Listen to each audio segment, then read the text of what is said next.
by Val Litwin. He is a candidate and the president of the BC Chamber of Commerce. Good morning to you, Val. Hey, good morning, Stephen. How are you? Very well. Glad to have you this morning. The BC Liberal Party was in power for 16 years, from 2001 to 2017. And in the 4 years since it was defeated, the party and its MLAs, I think it's fair to say, seem to have struggled to find their footing in opposition. What shared vision do you think the Liberal Party needs to unite behind? That's a great question. Well, I think I've been saying on whiterock, we all know what it's like when we open our computer, we get that little prompt on the top right-hand side of our screen that says it's time to download the new operating system, but we always click remind me later. And the BC Liberal Party, I think, has just been clicking remind me later on the new political operating system. We need to download for too long. So all I'm saying to people and what I'm saying to this party is we can be competitive again, relevant again, and we can become a modern US border. Embrace fiscal responsibility as much as we do social and environmental awareness. And it's a simple formula, but that is what I'm bringing to this race, and that's my vision for the party to renew. Bago mag-border, kakanan tayo. Specifically. Yeah, so I mean, look, Stephen, you'll know I was the former CEO of the BC Chamber of Commerce, and I'm being an entrepreneur. Napakaganda yung morning natin mga kanit dahil medyo makulim eh. I appreciate that when we have a competitive environment here where businesses can thrive, we have the ability to invest in people and communities. So for me, I would say I'm very much about the competitive advantage of BC and be responsible with taxpayers' money so we can make those investments in people and community. So for me, fiscal responsibility the social environmental araw-araw, iba-ibang lugar yung pupuntahan natin. because as we saw Araw na rin kayo namamasyal dito sa Canada. climate change is just one example. It's expensive, so if we're not being careful about taxpayer dollars and how we spend them, where we invest them, we are not going to be making progress on all these fronts, and we have to. From your perspective, what message did voters send your party in the 2020 election when just 28 Liberal MLAs were elected? That was 13 fewer than in the previous election. Yeah, Stephen, I mean, they sent a signal loud and clear to the party that we're not relevant anymore. So as one of the younger candidates in this race and someone who's coming from outside the political matrix, I bring a vision to modernize the party. And whether it was building companies from scratch as an entrepreneur or stepping into old school business organizations like the BC Chamber of Commerce and breathing a new life into them, my track record is all about engaging people, working with the newest technology to serve customers and people, and frankly, listen better. And I think that's where the BC Liberal Party lost their way, was connecting with people. You know, as the CEO of the BC Chamber of Commerce, my job was to be in a different community each week. I was representing 36,000 members from all over this province. I had to walk its main streets. I had to talk to the business people on the ground, find out what was keeping them up at night. If we get back to that, Stephen, and if we open up our nominations process, we will invite and welcome new people into this party.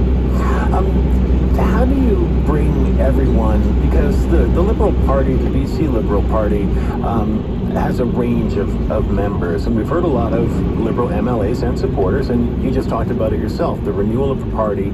You need to broaden the base, you need to modernize the party, but really the NDP of this party is based on a sometimes tenuous coalition between, I suppose, center-right and centrist voters. How do you expand that tent with upsetting that balance of ideologies? So we've always been the Big Tent party. We can continue to be a Big Tent party, but I actually think we lost the way talking to people and being relevant as a political offering. So let me tell you exactly what I mean by that. The British Columbians I'm talking to now are frustrated that they have to park their vote with either an environment party, a people party, or a business party. That doesn't work for people anymore. They see their issues as all connected, and I think the value of a Big Tent party is that we can speak to the most center-track people. And the opportunity for the BC Liberal Party is to take that history of fiscal responsibility that I think they have done very well for this province in many ways, but now let's step into the future and lean into some of those social and environmental issues that are so important to people that they don't see separate separate from the economic issues anymore. If we do that, and if we open up our nominations process to welcome in more women, more diverse candidates, we will succeed in 2024. In the televised debate on Tuesday night, you, like other candidates, took it to Kevin Falcon for, well, I guess you insinuated that there was some membership abuse within Falcon's ranks, because 6 out of 7 candidates have all complained about the procedure, with the exception of Kevin Falcon, so he's clearly the target of this. He also happens to be the front runner. Is there actual evidence that anything has been mishandled in this election so far, or in this process of signing up members so far? So what we've seen, and we've sent a letter to the party on this, is there are thousands of non-compliant members in the system. We have not pointed the finger at anyone, Stephen, but we have sent a very firm letter to the party saying you have to scrutinize these members, you have to audit them and tell us what is going on here. The reason this is so important, Stephen, is because I think this party, from a brand perspective, has been challenged with its transparency and accountability and how it deals with its problems and how it communicates them to the public. So my question was really about how, as a party, are we going to push ourselves into the future and become a modern and relevant political organization by being accountable to the public. And when there's a problem, look, we have to open the doors and say we spotted the issue, but we're dealing with it, and we're going to report back to you as the public, because people demand that now from companies and political institutions. A final question, and this is the job interview question. You are one candidate in a field Dito of mga 7. planet, What separates you ang from the lalapad others? ng mga greenhouses na Yeah, terrific. I think to win in 2024, Stephen, we need a leader leading the BC Liberal Party who has spent as much time building businesses and balancing budgets as they have serving communities and people. And I've worked in healthcare. I've been a social enterpriser. And for the last 2 years, I've been in the not-for-profit public policy space, working for small business people and communities and sending their voices to Victoria and Ottawa. It's my life's purpose, Stephen. So that's why I'm in this race. I'm here to create a better business climate and a better climate agenda for BC, and I hope everyone will vote for Val on February. Val, great to hear you this morning. Thank you for taking the time with us. Really appreciate it. Thanks, Stephen. Take care. Val Litwin, candidate for the BC Liberal Party, president of the BC Chamber of Commerce, and we will be speaking with all 7 of the Liberal leadership candidates between now and February 5th when they decide on a new leader. Drew Carrick is here with some local news headlines. Yan, doon sa unahan, US, border na. U.S. border is a step closer Wala to tayong passport, protection. so A kanan new lang tayo agreement rito. has extinguished mining claims in the area. And a longtime member of Parliament for Surrey, Newton, says he's considering a move out of federal politics for local politics. Sue Gullywall says he's been getting a lot of encouragement to run for mayor of Surrey later this year. More local news at 8:30, and Aiden Bell has another update on the roads. We have some big delays for the I-workers. We have a stall southbound at the mid-span point, causing big backup down the cut, and also northbound heavily lined up onto Highway 1 from about 1st Avenue. Still dealing with the closure of 20th between Dalawa 10th yung and border 8th dito, west yung for a fire, doon. and Royal Avenue blocked Yun yung from 4 to 6 from an earlier border ng collision. mga It truck. is a busy one out there. Makapasok Keep the speed ng down. Roads are US still sa slick Canada. from all the overnight and early morning rain. Truck ang dadaan Heading doon. towards a drier Tapos spot, dito, and we'll see meron breaks dito of blue isa. sky later on, but the Yun high naman of yung tinatawag 10 Highway degrees today. 99. Back with more right after the news. Thanks very much. Lots to maliliit come lang on mga the program. sakyan. There's a video going around of a young woman who was attacked on New Year's Eve just outside the Hotel Georgia. We're going to speak with Vancouver Police and Steve Addison about that coming up. Stay with us.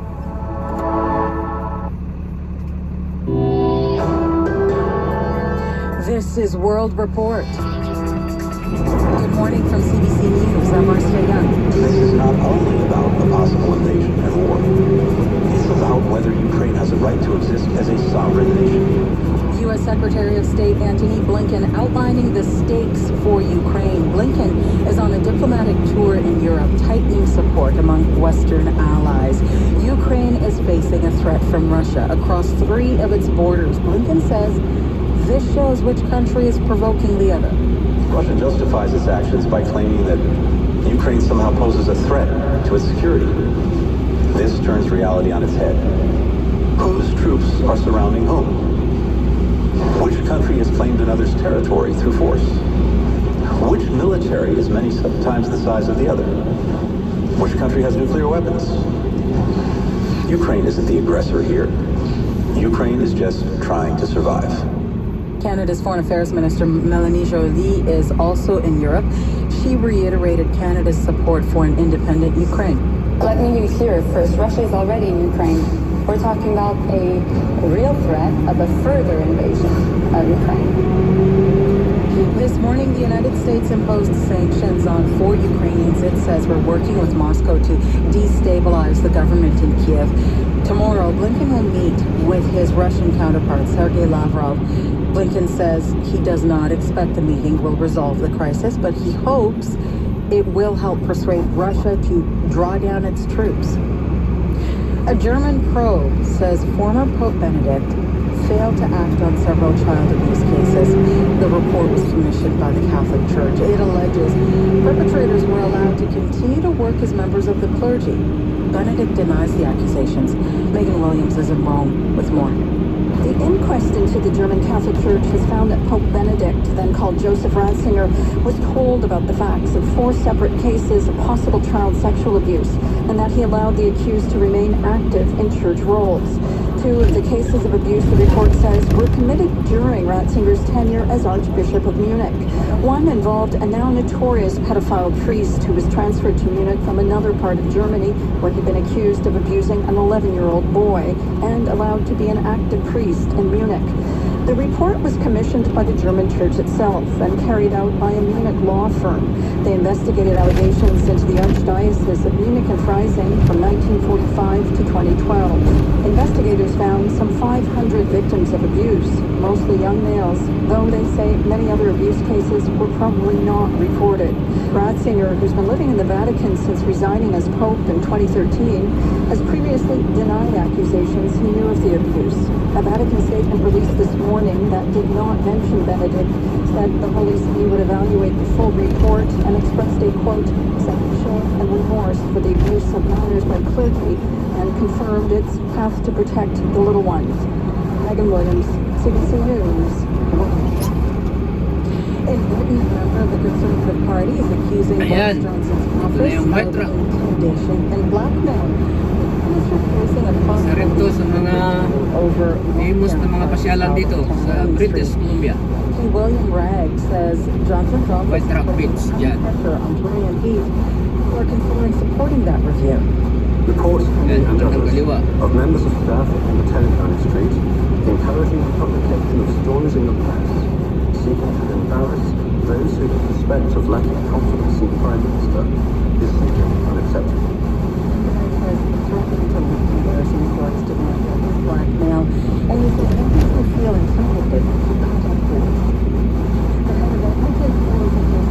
calling for Alberta's Justice Minister to step down. Casey Madden called the city's police chief after a faking distracted driving ticket. Julia Wong reports. The president of the Edmonton Police Association is blunt when it comes to the future of Alberta's Justice Minister. CBC reported Madden called Edmonton Police Chief after receiving a $100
Workers were for about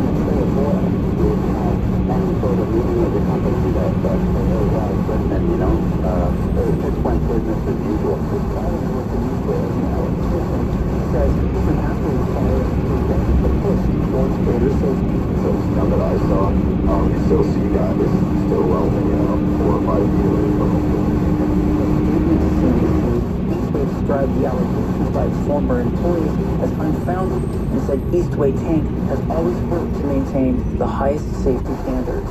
The provincial Ministry of Labor says it investigated complaints about exposure to gas, ventilation, and training back in 2017, but that those issues were addressed in a follow-up inspection 2 months later. CBC News, Ottawa. A woman in Newfoundland says she's living in a foster home. Wala pang mga tao dahil maaga. She followed the home buying process Mamayang hapon lang step naman by yan. step, yet somehow she unknowingly purchased a home that had been in a fire. The CBC's Ariana Kellen has her story. I put plastic just so not tayo. breathing it in. There's holes in the walls of Tiffany Elton St. John's home, exposing extensive fire damage to the structure. It's all completely black. Purchased the house with a compliance letter from the summer of 2020. A voting problem with the fire damage. Documents show more than 3 decades ago, the property was on fire. At the time, it was a double garage. When the owners converted it into a home, they didn't have permits nor an inspection. The property has changed hands multiple times since. Mahal yung mga Sellers say they bahay didn't dito know dahil about the issues. Not what I bought. I didn't buy a brand new house. When others tried to Yan, get to the bottom of it and reported the problem to the city, Seaside. they ended up finding her for reasons unrelated to the fire. They should have been alone to come forward and say, no, it's your right. This house isn't a house. It shouldn't have been sold. The city says it never knew about Akyat. renovations at the property decades ago. The compliance letter only covers Doon sa downtown whiterock. Elton thought she did everything right, but now has to do extensive repairs that her insurance won't cover. Dito kasi tayo dumaan sa tabing dagat. Deep underwater off the coast of Tahiti, scientists have discovered a pristine coral reef. It is 3 kilometers long and it appears to be so deep underwater it's protected from the bleaching effects of warming oceans. Julien Barriere is head of marine policy at UNESCO. And if you look at this basically a field of huge flowers called almond wings. Some of them looks like roses, some of them are inches wide. He says this discovery could help researchers understand how coral reefs become more resistant to climate change. Coral reefs are a sign of a healthy marine ecosystem. They also protect against the impact of storms and tsunamis. That is World Report for this hour. News anytime, cbcnews.ca. I'm Marcia Young. Yan. Ito yung downtown ng whiterock. Good Thursday morning. I'm Stephen Quinn. This is the early edition on CBC Radio 1.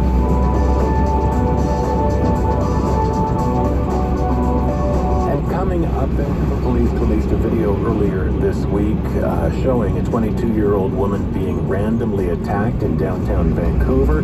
We're going to talk about just how safe downtown Vancouver is.